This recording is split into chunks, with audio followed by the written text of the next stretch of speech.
మచ్చా మళ్ళీ మంచి moral story తోటి మీ ముందుకు వచ్చింది చీటీ. స్టోరీ ఏంటంటే, అనగనగా రవి అనే ఒక హార్డ్ వర్కర్ ఉన్నాడు.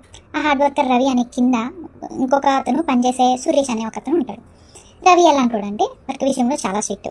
కోపం వచ్చిన కింద వాళ్ళు పై వాళ్ళను అని చూడరు, తిట్టేస్తూ ఉంటాడు. కానీ వర్క్ విషయం అయిపోయిన తర్వాత మామూలుగా చాలా హ్యాపీగా అందరితోటి సరదాగా ఉంటూ ఉంటాడు. ఈ సురేష్ అనేవాడు ఏంటంటే రవి ఎప్పుడు కోపిస్తాడు, ఎప్పుడు తిడుతూనే ఉంటాడని అనుకునే టైప్. అతనిలో ఉన్న మంచి చూడు.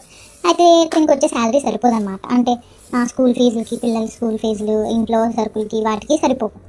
అయితే ఏం చెప్దాం అనుకుంటాడు కానీ అతను ఉన్న కోపం చూసి భయపడిపోతాడు. చెప్పకుండా ఒకరోజు ఏం చేస్తాడంటే ఇంటికి దొంగతనానికి వెళ్ళి వాళ్ళ ఇంట్లోనే డబ్బులు తీసేసుకుందామని వెళ్తాడు.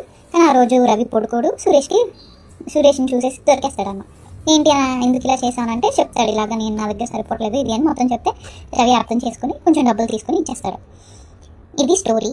మోరల్ ఏంటంటే ఏదైనా మనం చెప్తేనే అవతల వాళ్ళకి తెలుస్తుంది. మనం చెప్పకుండా వాళ్ళే ఊహించేసుకుంటారులే, మనం వాళ్ళ గురించి ఏవేవో అనుకోవడం తప్పు. ఏదైనా చెప్పాలి. టాటా.